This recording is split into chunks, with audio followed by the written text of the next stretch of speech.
minsan tayo lang magyag. Ano timang ibaga nga, naming talong magyag. Naming pagpagiti, di ba?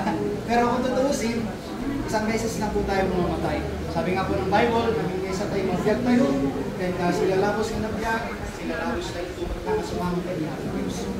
So, tiket kung i-share ka na kayo, 100% nga pa nakaisa lang ka, hindi ka nakamatay. Because kung natin Bible, Hebrews chapter 9 verse 27, as it is appointed unto man once to die, but after is the judgment.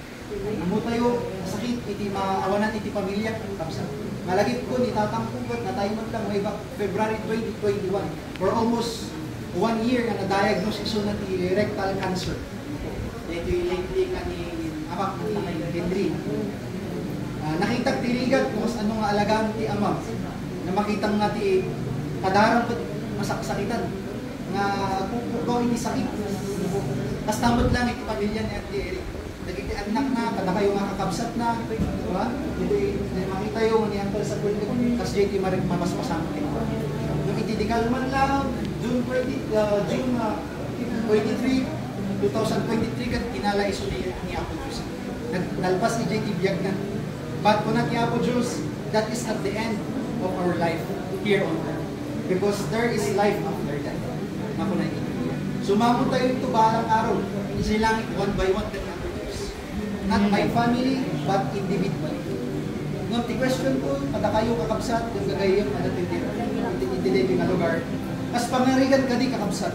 Madudungtang magkada tayo, hindi ko na ibibigyan ang papatay kasi amat anak niya rin kay Uncle Samuel. Makasigurado tayo ka din 100% nga dyan kararawa tayo at kapatid sila. At at timang ibaga, brother, mo kay dyan lang ay nakmapan. Adamat lang timang ibaga, ay ang papay na mo. Kasi anong katang nga makuhan? May dagitihan pa nga makamu. Itidito nga rapi, makalintay makamu. Because that is what the Bible says. Ako na di Biblia. Adalang ti mga verses na kahit kung ma-share ka na kayo. Number 1, in Romans chapter number 3, verse 23, we must admit that we are all sinners in the sight. There is no perfect person here on earth. Mura isang kadati Bible. Awan ti perfect kadati. There is no perfect family. There is no perfect person here on earth. Amin tayo at nakabasod din ako. Basit man nito dakdan din. And then, masapog na naman tayo, we must realize that we are all sinner in the sight of our God. And secondly, may kadwa. Kasi may isang naman nagbasol, adamot ti payment na ito'y basol tayo. Kung na Romans chapter 6 verse 23, for the wages of sin is death. Amoy ba kakabsat, when we say death, we're talking about separation. When we say separation, Ilocano ka panakaisina. Ada dito wag ang klase ng panakaisina ni tao. Dito ko natin yung physical death and spiritual death. Dito yung physical death, dito yung makikita tayo tata, dito yung physical body ni Uncle Samuel. Di kararuan ni Uncle Samuel kat naisina iti dito yung bagay. So nga, nakapasan tayo kapag lamayan tayo bagay ni Uncle Samuel, punpun tayo dinaga, and then it's what we call physical death. And number 2 is the second death. Spiritual death. Sorry. Ayan yung spiritual death. When we say spiritual death, panakaisina, hindi kararwa. When we say kararwa, pag sumatako. Di ada di ulit tayo. Di kararwa tayo. Di sangwanan niya po. Na isina. Why? It's simply because of our sins. Ako na di Biblia, for all have sins and come short of the glory.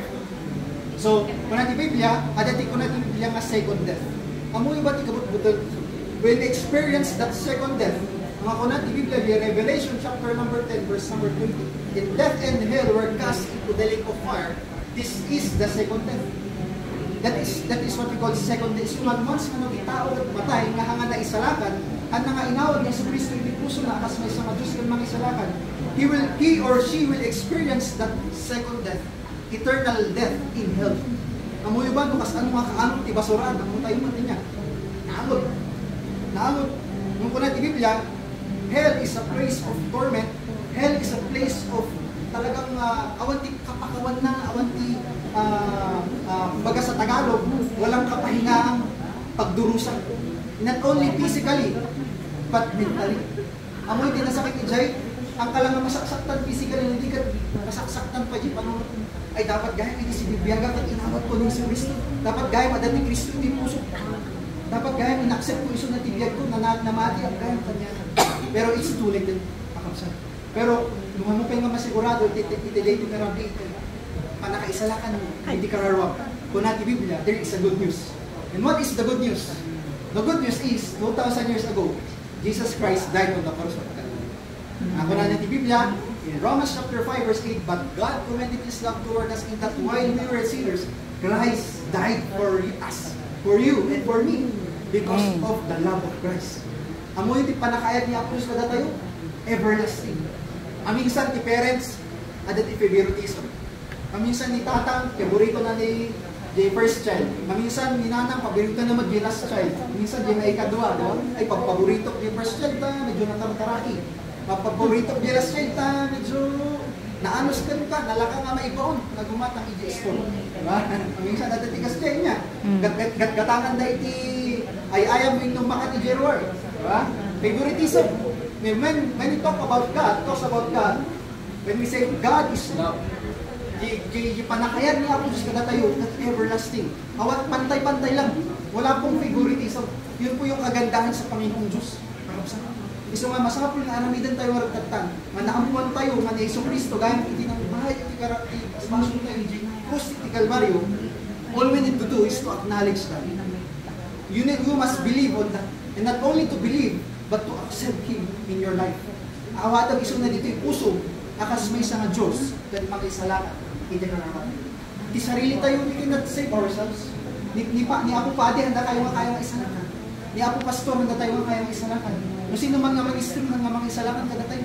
No, the only person that can save our soul is no other than the Lord Jesus Christ. Kaya nga, tipart tayo man, akas may isang tao, mamati tayo lang. Mamatan tayo suna. Nga kung na iti Biblia, is Romans chapter 10 verse 13, whosoever shall call upon the name of the Lord shall be saved. Walang pinag-uusapang religion. All you need to do is to call. When we say call, that is prayer. Umawat tayo ti pamakawan, magpakumbaba tayo, maaminin tayo, mahan tayo, kayang isalakan ti sarili tayo. Hindi ka ni Kristo lang. And kung natin ti Bible, in Romans chapter 10 verse 9 to 10, kung natin ti Biblia, medyo kumamemorize, so mabasaan niya. Romans chapter 10, baka sa balik ibabanggit ko sa balik verse. Romans chapter 10 verse number 9, if thou shalt confess with thy mouth the Lord Jesus, and believe in thy heart that God raised Him from the dead, thou shalt be saved. Kung mamati ka iti puso, na si Kristo nabuhay mula sa mga patay, maisalakan ka. Mamati ka. And after that, for with the heart man believeth unto righteousness, and with the mouth confession is made unto salvation. So nga, masapol nga rin din tayo, ang kararag tayo, ag-confess tayo, yung managbasong tayo ni Jesus Christ. Because, kung na natin Biblia, in John chapter number 10, kung na natin John chapter 14 verse 6, Jesus said unto him, I am the way, the truth, and the life. No man cometh unto the Father, but by me. Awanin ti sa baling nga dalan, kapapandilang, hindi kat ni Kristo laon, awanin ti sa baling. Ang asimba ng religion. So, itata, before I end, mabaling ka di kakapsat, ipilit ko lang na kayo timay sa prayer. Amo tayo, ako kaya mabasahin ti puso kong pamunto. Now, all you need to do is just to believe and to accept Jesus Christ in your heart as your Lord and personal Savior. Mabaling ka di kakapsat na, ipilit ko lang na kayo timay sa prayer, and all you need to part ko lang at sumunod kayo kanya, at babahan ti timay sa kakararag. Okay lang po? Alagaran, sige man, nawatak man garad nga. Kidaw kayo, bow your heads, close your eyes, and let us pray. As we pray. Ulitin mo lang ulit. Apo Diyos, agyaman na, iti dayto yung oras. Na amiris ko, na isa at mamanagbasol, na ituding, mamadus sa JPM. Yung agyaman na, kini Iso Cristo, na isuna, iti ng bayad, kadagiti basbasol. Natay, naipunpun, nagungar man yun, para iti basbasol. Iti dayto yung oras, dumawdawat akon, iti pamakawan, kadagiti basbasol ko, awawat akon, dito yung puso, ni Iso Cristo, akas may sama Diyos, kahit mga isalakan, itibiyag ko. Salamat na po Diyos, itibiyag ng nanayon, ay paiyo kanya. Dito karara ko, itinaga ni Jesus, nga po ni, Amen. Awanin, irinok lang, 2 verse and I'm done. Awanin ito sa bali nga inawat tayo ng ligat ni Jesus Christ. Inawat tayo iso na, namati tayo ko na, inawat tayo iso na bilang nga Diyos kan mga salakan. Ay natatay ngayon sa lakan ni sa Kristo, muna din nakarangit tayo ng basbasol, and at the same time, enjoy lugar din. Tatati promise na po Diyos kat daytoy. Anyo nga lipatan.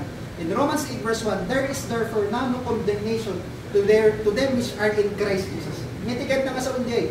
We are no longer going to hell because you accepted Jesus Christ already as your Lord and personal Savior. And that is the promise of God. Nawas nga inawat mo ni Kristo, tibiyag mo, namati ka kay Kuana, hankan nga madusa di. And that is the promise of God. Amen? Amen. And lastly, kung nasa John 1:12, but as many as receive Him, sino din ni-receive tayo? Jesus Ikanarap tayo, ni Christ. Jesus Christ. Amen. Yan i-promise ni Jesus Christ, ni Apo Diyos. To them, but as many as receive Him, to them gave He the power to become the sons of God.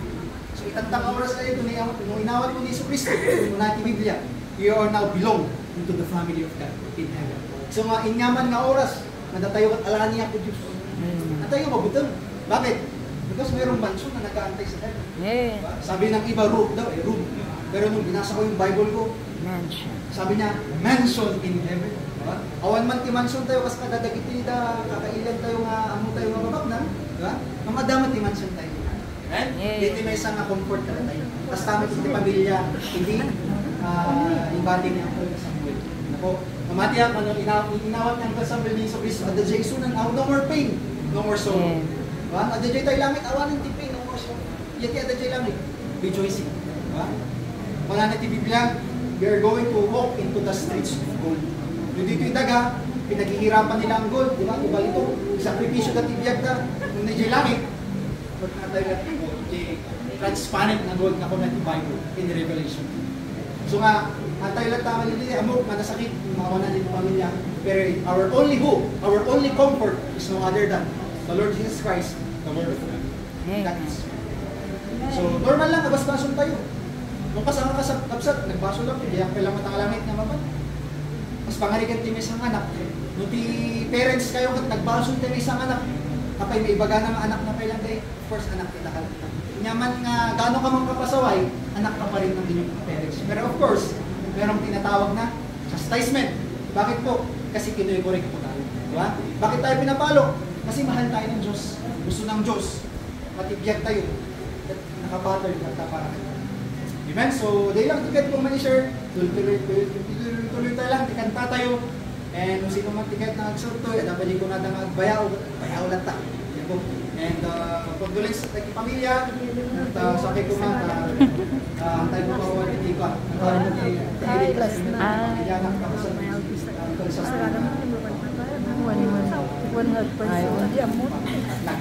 That's all, and God bless po ito. Amen.